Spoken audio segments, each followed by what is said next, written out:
สบายดีสวัสดีครับพี่น้องชาวลาววันนี้อยู่กับผมเจษดาเช่นเคยนะครับกับการวิเคราะห์ฟุตบอลทุกวันนะครับก็หวังว่าพี่น้องชาวลาวจะชอบแล้วก็ช่วยสนับสนุนด้วยการกดไลค์กดแชร์นะครับเอามาถึงค่ำคืนวันอาทิตย์ฟุตบอลส่วนใหญ่ก็เป็นบรรยากาศของฟุตบอลลีกเหมือนเดิมนะครับเพียงแต่ว่าอาจจะเป็นลีกเล็กๆลีกรองในยุโรปซึ่งค่ำคืนนี้เนี่ยผมก็คัดเอา3คู่มาวิเคราะห์วิจารณ์กันเหมือนเดิมครับไปเริ่มกันที่เวลา2 ทุ่มตรงฟุตบอลออสเวนคานของสวีเดนครับจ่าฝูง AIK โซนาที่มีอยู่30แต้มจะเปิดบ้านเจอกับบรอมมาปอตคาน่าอันดับ14ที่มีเพียงแค่10คะแนนเท่านั้นนะครับแน่นอนครับผลงานต่างกันโดยสิ้นเชิงนะครับ AIK โซนาเล่นมาซีซั่นนี้14นัดยังไม่แพ้ใครนะครับชนะ8เสมอ6ในขณะที่บรอมมาปอตคาน่าเนี่ยเป็นทีมที่เล่นเยือนได้แย่ที่สุดในลีกนะครับพวกเขาเยือนมาแล้ว6เกมแพ้รวดยังไม่มีแม้แต่คะแนนเดียวครับแถม head to head ที่เจอกันเนี่ยก่อนหน้านี้9นัดปรากฏว่า AEK โซนาชนะไปถึง8เสมอ1นะครับดังนั้นคืนวันนี้เนี่ยด้วยแฮนดิแคป AEK โซนาเหนือกว่า 1.75 อาจจะดูแพงนะครับแต่ผมมองว่าด้วยฟอร์มการเล่นทุกอย่างเล่นในบ้านด้วยยังไงก็ตามคืนวันนี้จะชนะขาดแน่นอนนะครับและจะมียืนพื้น2ประตูเป็นอย่างน้อยให้เชียร์ AIK โซนาครับ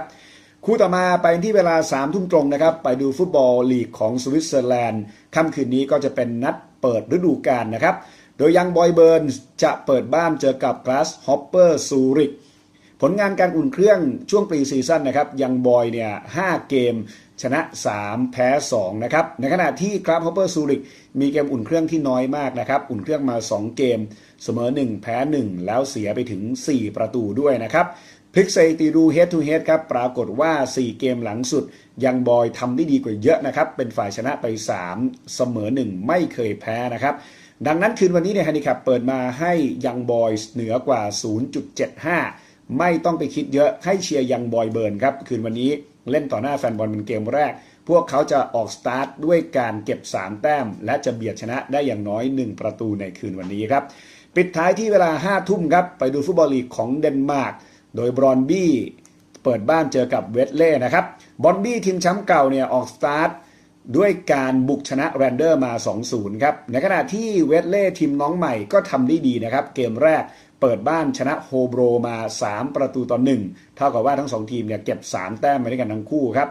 อย่างไรก็ตามครับเมื่อเทียบศักยภาพทีมแชมป์เก่าอย่างบรอนบี้ก็ยังเหนือกว่านะครับผู้เล่นอย่างอันเตเออร์เซกโดมินิกไคเซอร์ก็ยังเล่นได้ดีนะครับเฮดทูเฮดไม่เคยเจอกันมาก่อนนะครับเพราะเวสเล่เพิ่งจะเลื่อนชั้นขึ้นมาครับมาถึงในคืนวันนี้เนี่ยแฮนดิแคปเปิดมาให้บรอนบี้เหนือกว่า 1.5 อาจจะดูแพงนะครับแต่อย่าลืมว่าบรอนบี้เล่นในบ้านเกมนี้เป็นเกมแรกของฤดูกาลดังนั้นเนี่ยแน่นอนพวกเขาหวังถึงการชนะสวยๆต่อหน้าแฟนบอลอยู่แล้วและเป็นทีมที่ดุในบ้านอยู่แล้วนะครับดังนั้นบรอนบี้ดีพอครับที่จะชนะได้ถึง2ประตูเป็นอย่างน้อยครับสรุป3ทีมในคืนวันนี้ผมชอบบอลต่อหมดเลยนะครับ AIK โซนายังบอยส์เบิร์นและบรอนบี้ครับและเหมือนเดิมนะครับต้องขอบคุณผู้สนับสนุนของเราด้วยนะครับกับ lao-sabobet.com เว็บไซต์จะเป็นทางการของ Sabobet เมืองลาวเว็บกีฬาออนไลน์ที่รับอนุญาตถูกต้องตามกฎหมายที่แรกและที่เดียวในเมืองลาวครับสมัครวันนี้รับฟรีเครดิตเพิ่มสูงสุด 380,000 กีบเพียงแจ้งรหัสโปรโมชั่น JD 888นอกจากนั้นก็สมัครแอดไลน์มาคุยกันได้นะครับที่ @laosbo